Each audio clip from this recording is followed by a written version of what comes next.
Assalamualaikum warahmatullahi wabarakatuh. Perkenalkan, nama saya Helmia Muhammadiyah. Saya adalah mahasiswi S1 Kebidanan dari Universitas Mega Buana Palopo, kelas 01I dengan NIM B23061001. Pada video ini saya akan membahas tentang Lotus Beard pada mata kuliah Evidence Based Practice dengan dosen pengampu Ibu Susianti SST MK. Pertama-tama, kita akan membahas tentang definisi Lotus Beard. Lotus Beard adalah metode kelahiran yang membiarkan tali pusat tetap terhubung dengan bayi dan plasenta setelah kelahiran, tanpa menjepit ataupun memotongnya, sehingga memberikan waktu bagi tali pusat untuk terpisah dari bayi secara alamiah.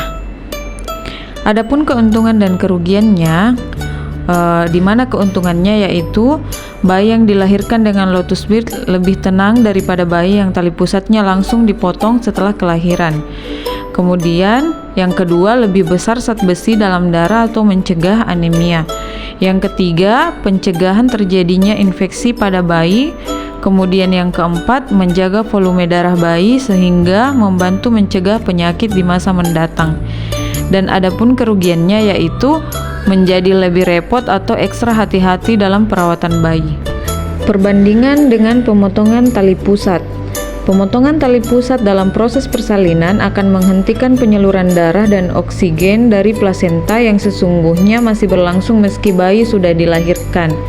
Kemudian pemotongan tali pusat sebelum waktunya lepas disebutkan dapat berbahaya bagi bayi yang baru lahir karena membuat mereka 2 kali lebih rentan terkena infeksi.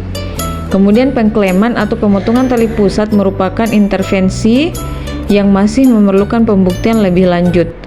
Kemudian pemotongan tali pusat dalam proses persalinan akan menghentikan penyaluran darah dan oksigen dari plasenta yang sesungguhnya masih berlangsung meski bayi sudah dilahirkan. Ada beberapa garis besar yang akan terjadi dalam proses kelahiran Lotus Beard. Yang pertama, setelah bayi lahir, tali pusat dibiarkan utuh. Jika tali pusat berada di sekitar leher bayi, cukup angkat tali pusat tersebut. Kemudian, tunggu lahirnya plasenta secara alami. Kemudian setelah plasenta lahir, tempatkan plasenta pada mangkuk di dekat bayi. Tunggu transfusi penuh darah dari pusat ke bayi sebelum menangani plasenta. Plasenta dicuci dengan air hangat dan dikeringkan dengan cara ditepuk-tepuk sampai kering.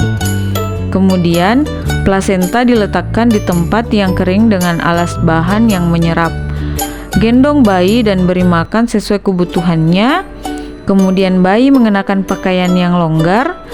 Bayi dapat dimandikan seperti biasa dan plasenta juga bisa ikut dimandikan. Kemudian yang terakhir, minimalisir pergerakan bayi.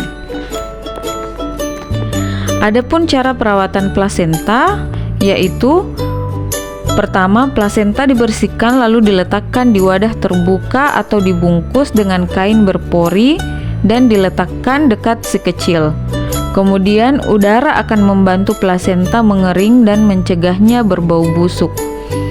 Selanjutnya plasenta bisa ditaburi garam atau dioleskan rempah bubuk. Selanjutnya tali pusat akan mengering dan terlepas secara alamiah setelah beberapa hari.